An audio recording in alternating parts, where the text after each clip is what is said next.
पहला कुरिन्थियों 5वां अध्याय का 7वां और 8वां वचन। पुराना खमीर निकाल कर अपने आप को शुद्ध करो कि नया गूंथा हुआ आटा बन जाओ, ताकि तुम अखमीरी हो, क्योंकि हमारा भी फसह जो मसीह है बलिदान हुआ है।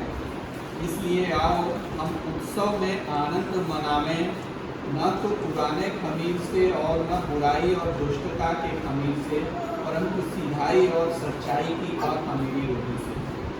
पिता, हम धन्यवाद करते हैं इस पवित्र वचन के लिए, पवित्र आत्मा का संदेश के लिए। आप हमसे बात कीजिए, सबसे बात कीजिए, ताकि पवित्र वचन हमारा खुराक है, हमें बल और शक्ति आनंद दिलाने वाले वचन है। आपको महिमा भी जरूर मिलना है। इस वचन को अपने दासों को इस्तेमाल कीजिए। प्रार्थना सुन धन्यवाद यीशु मसीह के नाम से मांगते सुन और ग्रहण कर खुदा जी, आमीन आमीन। जो वचन हमने पढ़ा है हमें सुपरिचित वचन है। पवित्र दास प्रिय प्रेरित पौलुस ने कुरिन्थियों के विश्वासी गणों के लिए लिखा हुआ वचन है, लेकिन हम सबके, दुनिया के सारे विश्वासियों के लिए जरूरी है याद दिलाने की बात है कि हम याद करेंगे हमारा यीशु प्रभु के बारे में यहाँ पर बताया गया है। हालेलुया। क्या बताया है? हमारा भी पसंद अर्थात हमारा भी मसीह जो, हालेलुया, मेमना जो मसीह है बलिदान हुआ है। हालेलुया। उस बलिदान के बारे में याद करना है। किस प्रकार हम याद करेंगे? इसलिए आओ हम उत्सव में आनंद मनावे। आमीन। उत्सव में आनंद मनावे। हालेलुया। किस प्रकार मनाना है इसका विवरण भी दिया गया है। जैसे कि ना तो पुराने खमीर से और न बुराई और दुष्टता के खमीर से, परंतु सीधाई और सच्चाई की अखमीरी रोटी से हम आनंद मनाना है। हालेलुया। उत्सव मनाना है।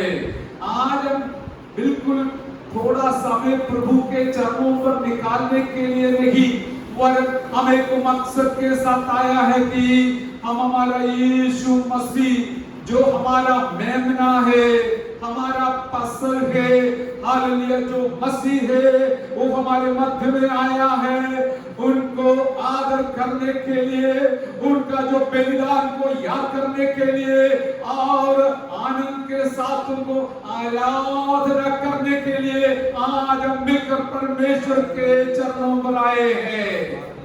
Hallelujah hallelujah. जैसे जैसे हमको पवित्र आत्मा प्रेरणा देगा हम परमेश्वर को स्तुति करते रहे।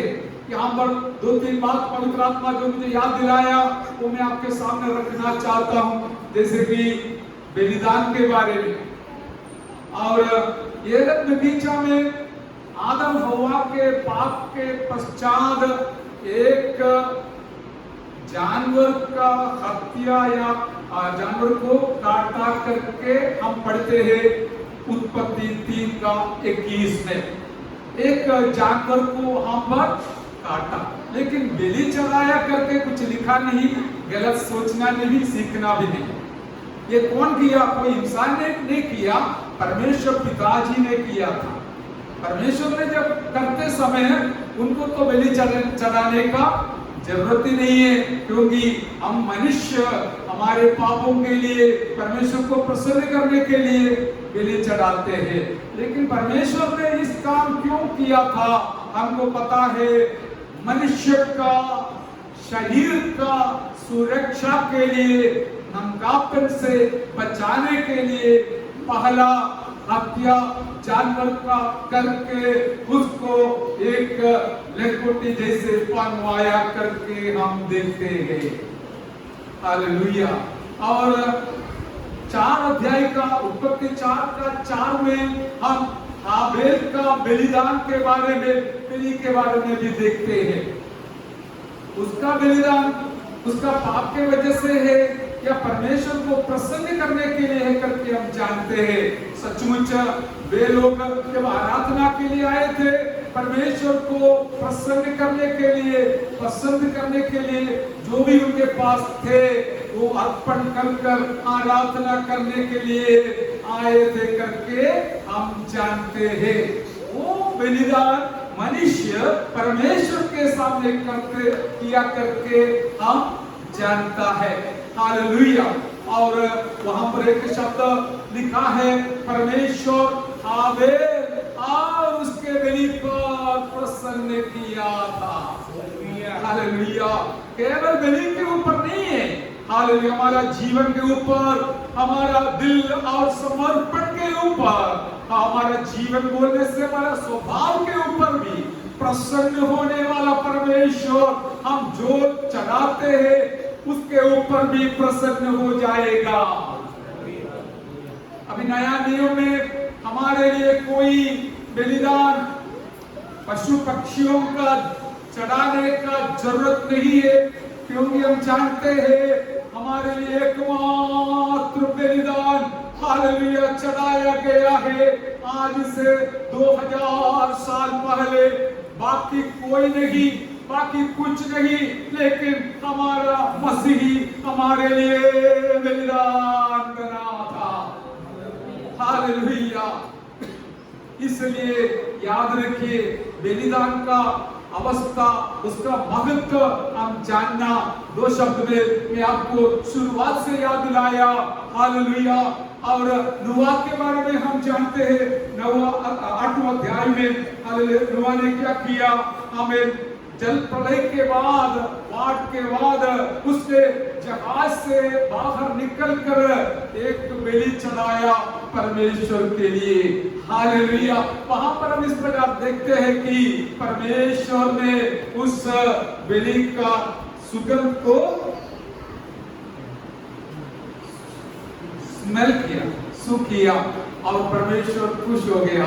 उन्होंने निर्णय लिया, अभी कभी मैं पृथ्वी को नाश, पानी से नाश नहीं करूंगा, किसी का हानि नहीं पहुंचाऊंगा करके परमेश्वर ने निर्णय लिया।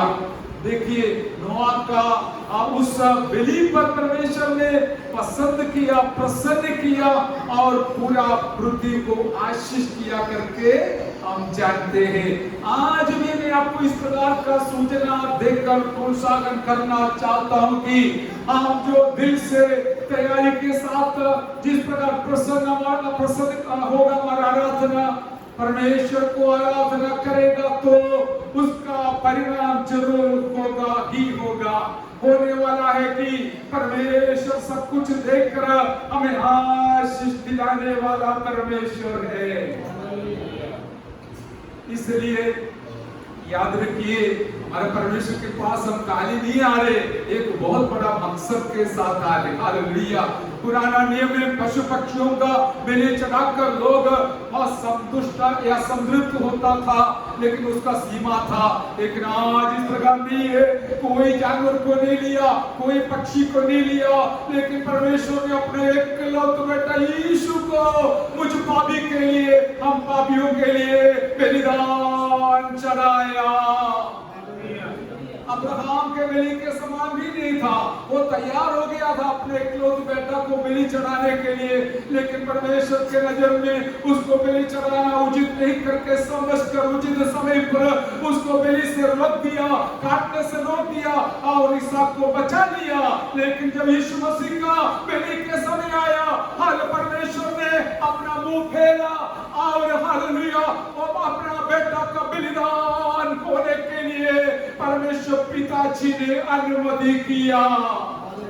इस प्रकार इतना बड़ा एक कीमत चुकाकर मुझे और आपको परमेश्वर पिताजी ने खरीद लिया, वो याद करने के लिए दूर दूर से भी हमारे प्यारे लोग आए हैं ताकि हम मिलकर इस उत्सव मनाए। जोर से बोलिए हालेलुया, हालेलुया, हालेलुया। बलि के बारे में और पवित्र आत्मा कुछ शब्द सिखाया, मैं आपको इस प्रकार बताऊंगा। बलि वस्तु को जरा सा ध्यान दीजिए।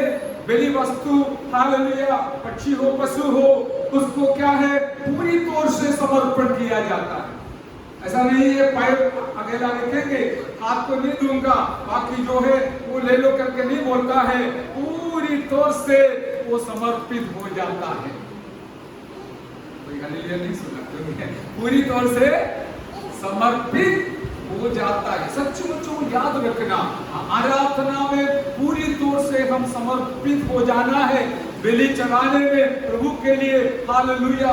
सैक्रिफाइस बोलने से क्या है, सचमुच हम सैक्रिफाइस कुछ नहीं करते हैं परमेश्वर के लिए, क्योंकि वो पूरी तौर से समर्पण करना है। कौन करता है? ना मैं करता हूँ, आप करते, क्योंकि हमारा एक हफ्ता का घंटा गिन के देखो हम कितना घंटा परमेश्वर के लिए देता है। हमारा कौन सा सैक्रिफाइस है? 6 दिन हमारा खुद का काम के लिए हम कष्ट करते हैं, हमारा बहुमूल्य समय, और उसके बाद रविवार को आकर थोड़ा समय उनको देता है, तो इसमें कोई सैक्रिफाइस होती है?